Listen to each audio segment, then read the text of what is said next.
Et puis une petite parenthèse avant de commencer, j'étais dans ce milieu du spatial appliqué à l'eau, l'agriculture, l'environnement. Je l'ai quitté en 2013 et je suis impressionné par le... Alors, on est encore loin d'avoir tout l'impact qu'on aimerait avoir avec le satellitaire, mais je suis impressionné par le chemin parcouru par votre séance aujourd'hui, puis quelques autres séances de TEIA que j'ai pu voir. Donc félicitations à tous les acteurs de TEIA.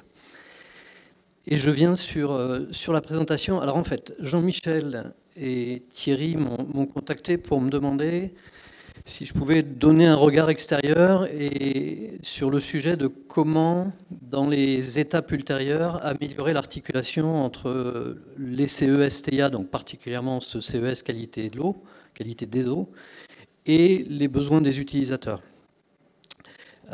Parce que vous l'avez remarqué quand vous avez eu la liste des participants, il y a peu d'utilisateurs finaux, services de l'État ou collectivités territoriales dans la salle, ce qui s'explique parce que c'est encore dans une phase de construction de méthodes, construction de produits. Mais une des finalités, c'est bien que ces produits soient appropriés, utilisés par les acteurs de la gestion. Donc je vais essayer de vous donner un petit éclairage sur ça et puis de lancer la discussion. Et en fait, il va y avoir deux parties dans ce que je vais vous présenter. La question, ça ressemble à une étude de marché. On fait des choses géniales, on aimerait les vendre, alors même pas les vendre, enfin si, il y a la concurrence avec les acteurs privés, donc il faut les vendre, mais on aimerait qu'ils soient utiles et utilisés, mais on a l'impression que c'est pas assez connu, c'est pas vu à sa juste valeur, donc comment on peut améliorer ça? J'imagine que dans le domaine du business, que je connais pas bien, mais ça s'appelle une étude de marché, c'est-à-dire qui fait quoi dans le domaine, avec quelle logique? Et comment je pourrais leur présenter les produits. Donc je vais vous montrer, alors je vais m'en tenir uniquement au service de l'État. Il y a eu des interventions des bureaux d'études ou des sociétés de services qui parfois interviennent pour l'État. Magélium a montré une prestation pour la préfecture de Guyane, par exemple. Les bureaux d'études interviennent aussi beaucoup pour les collectivités. Là, je vais m'en tenir à la sphère publique service de l'État, qui interagit beaucoup aussi avec les collectivités. Donc ça va être la première partie. Et la deuxième partie, je vais vous évoquer une opportunité qui pointe son nez, qui est le fait qu'on va probablement attaquer un inventaire national des plans d'eau au niveau national, avec des objectifs de caractérisation de ces plans d'eau, de leur dynamique, de leurs utilisations. Ce qui est un terrain idéal pour mettre en lumière et valoriser ce qui est fait dans ce CES et dans d'autres CES, notamment sur l'identification des plans d'eau. Alors, en fait, sur cette question de qui sont ces utilisateurs finaux et quelle est leur logique, je vais d'abord prendre la porte d'entrée du cadre. Quel est le cadre dans lequel ils interviennent? Donc, je parle des services de l'État, donc c'est le cadre des politiques publiques liées à l'eau. Et après, je vais vous éclairer un peu qui est investi dans des dispositifs de collecte de données sur le terrain, in situ, qui potentiellement pourraient se dire, tiens, ce serait intéressant que je mobilise un peu le satellitaire. Et puis après, je vous parlerai de l'inventaire national des plans d'eau. Alors, c'est très schématique, c'est absolument pas exhaustif, mais si vous vous posez la question de est-ce qu'il y a une seule politique publique sur l'eau, la directive cadre européenne, ou est-ce qu'il y en a plus? Ben, la réponse, c'est qu'il y en a beaucoup plus. Même si la DCE est un poids lourd, et c'est probablement le poids lourd qui structure la vision à terme de la bonne gestion des ressources en eau, des milieux aquatiques et des usages, il y a dans les rectangles bleus les missions de service public. Alors, je vais commencer par la connaissance, qui est acquérir de la connaissance patrimoniale, mais aussi de l'information du public. Ensuite, il y a tout ce qui est lié à la protection des milieux, de la ressource et des milieux. Donc, au premier titre, la directive cadre sur l'eau, mais aussi la directive sur les milieux marins. Et également toutes les politiques qui visent à protéger les cours d'eau en période d'étiage. Donc, les préfets qui prennent des arrêtés sécheresse, c'est la protection des milieux. Ensuite, vous avez des politiques publiques qui sont tournées vers les usages. Alors, si vous allez tout en bas du rectangle, vous avez les concessions hydroélectriques, EDF, et ça nous a été présenté ce matin, est légitime à agir parce qu'il a une concession de la part de l'État français. Donc la gestion de ces concessions est un enjeu majeur, et c'est la même chose pour les voies navigables. Il y a tout ce qui tourne autour de l'eau potable, autour de la répartition de l'eau. On appelle ça maintenant la gestion quantitative de l'eau, et vous savez que c'est l'objet de conflits qui sont de plus en plus forts. Les oppositions à des constructions de barrages, voire des destructions de barrages actuellement. Et puis il y a tout ce qui est au niveau des agences de l'eau, les autorisations de prélèvement. Donc vous demandez de l'eau, vous êtes obligé de le déclarer, puis au-delà d'un certain volume, vous êtes obligé de demander de l'autorisation et vous allez payer des redevances, et tout ça est enregistré et contrôlé. La loi sur l'eau vous impose d'avoir un compteur, donc c'est ce qu'on appelle prélèvement et redevances. Puis après, on va passer au risque. Le risque inondation, qui est un risque majeur, avec une directive sur le risque inondation. Quelque chose qui n'est pas encore bien cadré, mais qui est l'adaptation au changement climatique. Et tout ce qui a été dit sur le suivi de la température, on sent bien que ça va être un des premiers impacts, enfin, au-delà du changement de la météorologie, ça va être l'évolution des températures des plans d'eau et des cours d'eau. Et puis, c'est le dernier rectangle, excusez-moi, oui, tout ce qui est autour de la maîtrise des pollutions, avec des directives, directives nitrates, les programmes d'action contre les pollutions diffuses par les produits phytosanitaires, et puis une grosse partie qui est la maîtrise des pollutions industrielles. Il y avait l'exemple dramatique donné par Jean-Michel au Brésil, mais toutes les industries en France font l'objet d'une ICPE, donc même plus, en fait, c'est les instructions dans le cadre de la protection de l'environnement, donc des réglementations avec un arrêté préfectoral, une obligation de respecter toutes les règles. Donc c'est souvent fait, enfin, notamment pour la protection des milieux aquatiques. Donc vous voyez qu'il y a beaucoup de politiques publiques.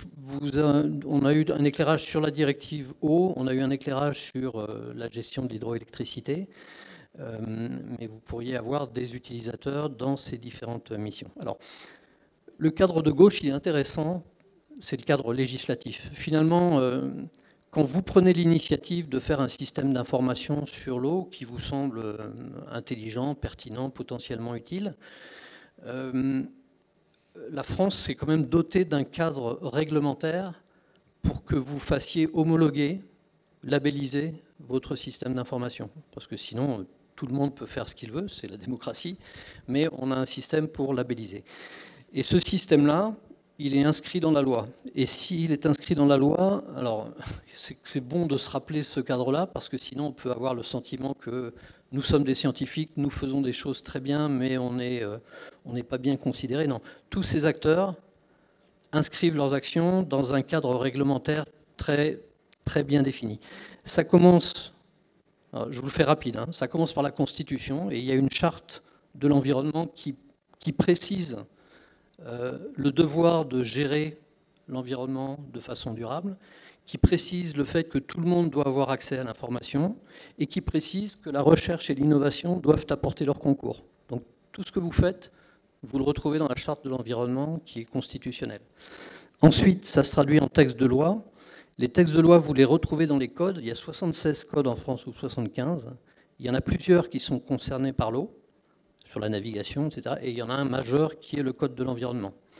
Et si vous vous posez la question, mais finalement, la façon de gérer la collecte de l'information et les systèmes d'information en France, est-ce que c'est inscrit dans la loi? Vous allez dans le code de l'environnement, la partie réglementaire, vous descendez dans le livre 1er, dispositions communes, vous allez dans le titre 3, institutions, excusez-moi, c'est pas très pédagogique, chapitre 1er, je continue, vous arrivez à l'OFB, sous-section 4, système d'information et fichiers. Et là, vous avez 3 systèmes d'information. Eau, milieu aquatique et services publics d'eau et assainissement. Biodiversité, milieu marin. Et que dit le Code de l'environnement? Le Code de l'environnement dit, pour chacun de ces systèmes d'information, un schéma national de données visant à la cohérence, au partage, à l'analyse doit être mis en place. Et il doit fixer le périmètre du système d'information, le référentiel. Tiens. Si vous posez la question, qu'est-ce que c'est qu'un plan d'eau? Vous avez la réponse dans le référentiel. Si vous vous posez la question, qu'est-ce que c'est qu'une cyanobactérie? Vous avez la réponse dans le référentiel. C'est le but du référentiel avec des dictionnaires de données. Et pour chaque donnée, un modèle de données qui va servir de base au système informatique. Et puis, tout ce qui est gouvernance et notamment toutes les modalités d'approbation. Voilà. Donc, j'ai fini. Ça doit vouloir dire que il existe en France un schéma national des données sur l'eau. Et effectivement, il existe un schéma national des données sur l'eau. Vous aurez la présentation et il y a l'adresse du site web où vous trouvez le document schéma national des données sur l'eau. Alors, qu'est-ce qu'il définit? Il définit quels sont les systèmes d'information sur l'eau. Et en fait, il les décline en 11 systèmes d'information métiers qui correspondent à 11 missions de service public. Je vais y revenir après. Il définit le référentiel technique. Et le référentiel technique, c'est ce qu'on appelle le CENDRE, donc schéma d'aménagement national des données, le R, je ne sais plus, sur l'eau. Vous avez l'adresse web ici. Et puis, il définit le service de diffusion. Au-delà de HydroWeb, du pôle éclat, c'est Eau-France. C'est-à-dire toutes les données publiques sur l'eau, vous devez y avoir accès sur Eau-France. Un de nos collègues parlait des cyanobactéries ce matin en se disant « Tiens, je ne sais pas s'il y a des données sur les cyanobactéries sur les plans d'eau français ». La réponse, elle est sur Eau-France. Vous recherchez cyanobactéries, dispositif de collecte de données. J'ai essayé de faire le test, je n'ai pas réussi, mais vous devriez pouvoir identifier les dispositifs de collecte qui recueillent de l'information sur les cyanobactéries et prendre contact avec ces acteurs. Donc voilà, ça c'est le cadre réglementaire dans lequel tous les acteurs, tous les services de l'État inscrivent leur action. Donc vous pouvez vous poser la question, vous êtes tous chercheurs publics, donc logiquement, votre production de données aurait sa place dans ce dispositif, ce qui ne vous empêche pas d'avoir vos propres dispositifs de diffusion. Alors je vais en parler un peu, j'ai recensé sur Eau-France, sur le CENDRE, 1928 dispositifs de collecte de données. Et soyez heureux, il y en a 2 qui sont dans la salle, peut-être probablement plus, parce que non, EDF n'y est pas d'ailleurs. IBAM, le réseau de stations virtuelles IBAM apparaît dans le référentiel CENDRE, on ne sait pas trop pourquoi, parce que c'est un référentiel national. Et puis il y a le réseau Guyane. Voilà. Donc, alors, qu'est-ce que c'est que ces systèmes d'information métier ou ces 11 missions de service public? Vous les avez ici, vous avez un tableau très synthétique. Hein. Vous avez les missions de service public, donc vous retrouvez certaines des politiques publiques que je vous ai indiquées, et vous avez dans cette colonne, avec les données officielles de 2021, le nombre de dispositifs de collecte de données. Alors, certains sont à l'échelle nationale, d'autres sont à l'échelle d'un tout petit bassin ou d'un tout petit plan d'eau. Donc, il y a la carpe et le lapin dedans. Vous voyez qu'on en est à 1813 et dans le centre, vous en trouvez à peu près 150 en plus qui sont d'anciens dispositifs de collecte qui ont été fermés définitivement ou parce qu'ils ont été repris par un autre. Et vous avez, voilà, vous avez ce tableau. Alors, je me dégage un peu. Ce qu'on appelle planification de l'eau et des milieux aquatiques, globalement, c'est la directive cadre sur l'eau. Alors, je dis globalement parce que c'est les SDAG, les schémas directeurs d'aménagement et de gestion des eaux. Et on a parlé de la directive cadre sur l'eau beaucoup sous l'angle des mesures d'État et des constructions d'indicateurs, mais c'est que le premier pas. En fait, le deuxième pas, c'est les stratégies d'action. Si on veut récupérer le bon état des milieux aquatiques, il faut mettre en œuvre des stratégies d'action. Donc il y a aussi des dispositifs de collecte qui portent sur quels sont les plans d'action, les programmes d'action, les programmes de mesures qui ont été définis et comment ils ont été mis en œuvre.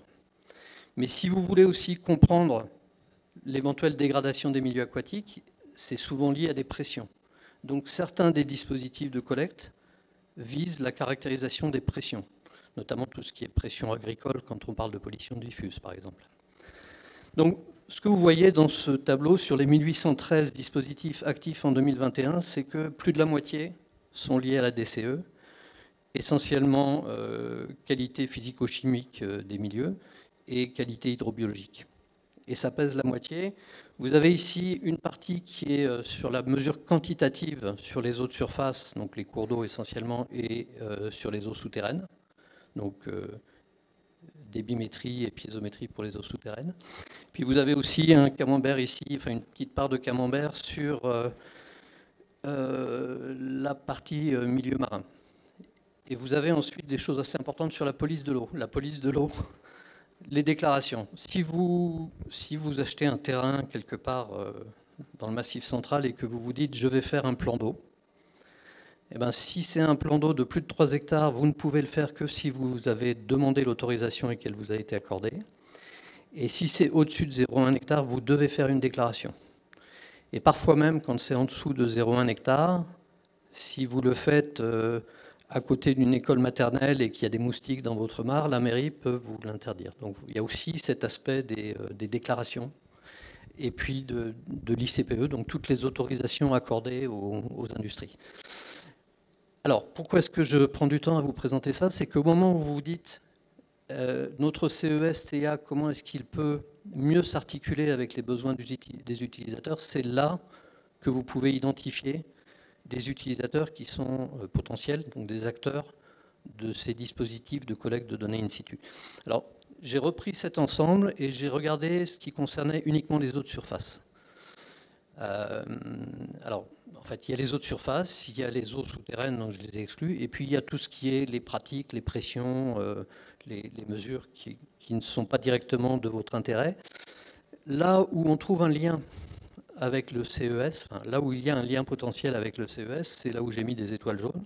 Tout ce qui est contrôle sanitaire des eaux brutes qui vont être utilisées pour l'alimentation en eau potable. Là, on parle de stations de traitement de l'eau potable qui vont s'alimenter dans un plan d'eau. Il y a des barrages construits par des collectivités territoriales spécifiquement pour sécuriser l'alimentation en eau potable. La directive cadre sur l'eau, les services publics de l'eau et de l'assainissement, au sens où ils rejettent dans le milieu une eau qui a été traitée du mieux qu'ils peuvent, mais parfois pas complètement, et il peut y avoir un impact sur les milieux, et parfois ce sont des plans d'eau, donc il peut y avoir un intérêt à les suivre. Tout ce qui est contrôle de police de l'eau, qui prend diverses formes, mais qui peut être aussi lié à la qualité des rejets. Tout ce qui est ICPE, donc protection et préservation du milieu marin, même si j'ai compris que vous vous arrêtiez à la plage, mais on a bien les autres transitions.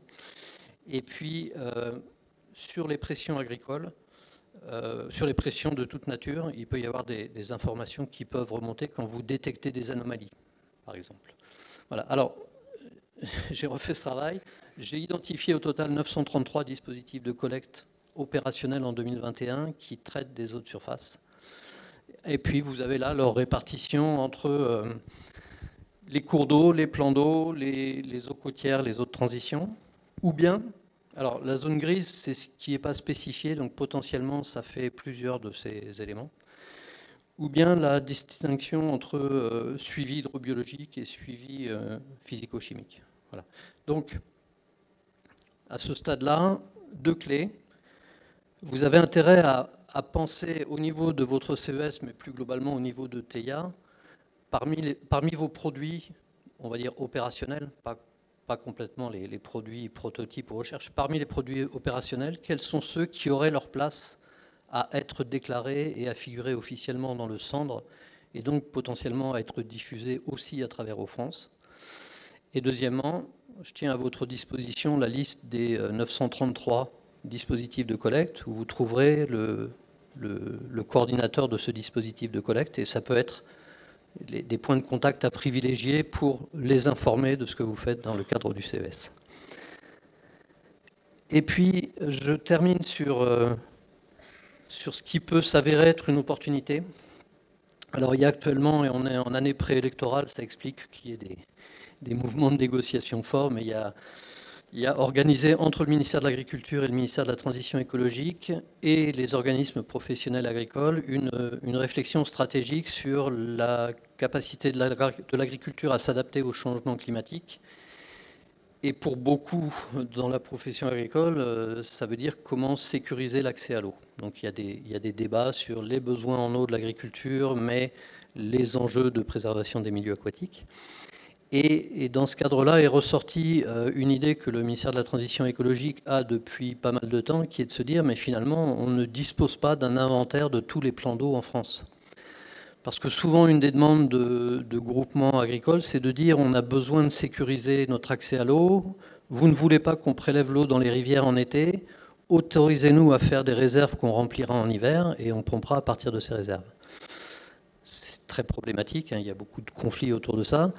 Mais l'idée, c'est de se dire on serait beaucoup plus cohérent si, au moment où on instruit ces demandes, on a une vision claire de ce qui existe sur le territoire, quel est le volume, la capacité de stockage actuelle, comment elle est utilisée, est-ce qu'on peut mieux la valoriser ou pas.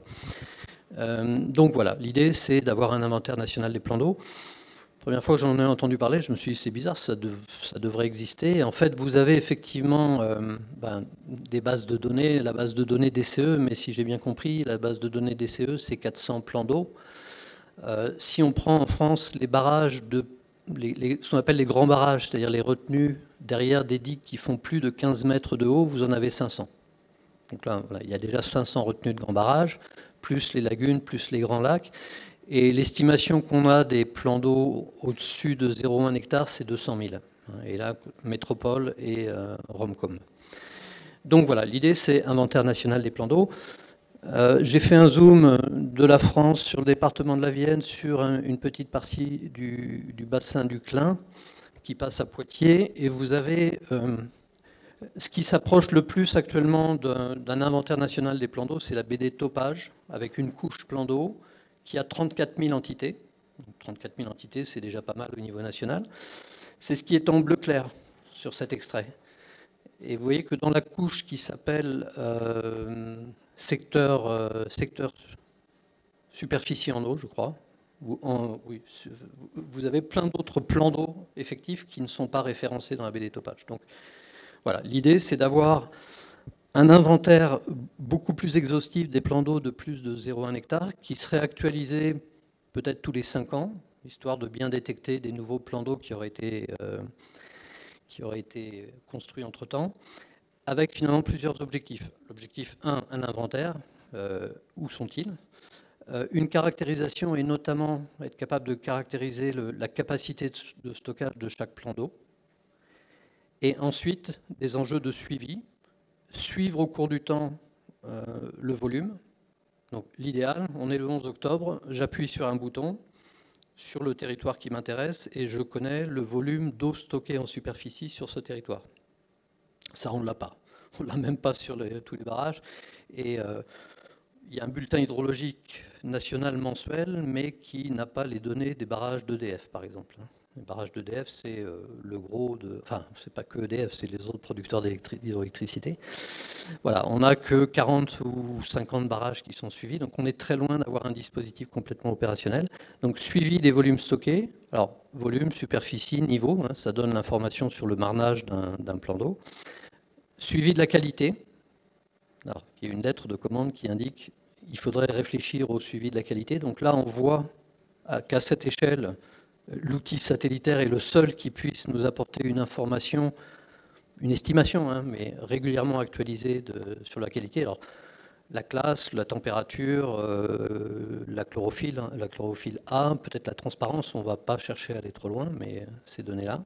Et puis aussi, une information sur les usages. Ce plan d'eau, finalement, quelle est son utilisation? Est-ce que c'est simplement un plan d'eau purement naturel, un plan d'eau de loisir, un plan d'eau utilisé pour l'irrigation, utilisé pour l'eau potable? Voilà.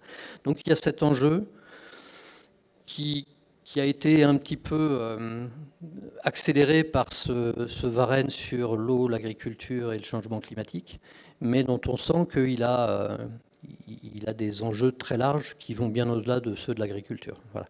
Donc, je voulais vous en faire part parce que je vous tiendrai au courant et de toute façon, vous serez impliqués dans la réflexion qui devrait se mettre en œuvre à partir des semaines qui viennent. Ça peut être une rampe de lancement pour un meilleur positionnement du CES au niveau national et une meilleure valorisation des produits. Voilà.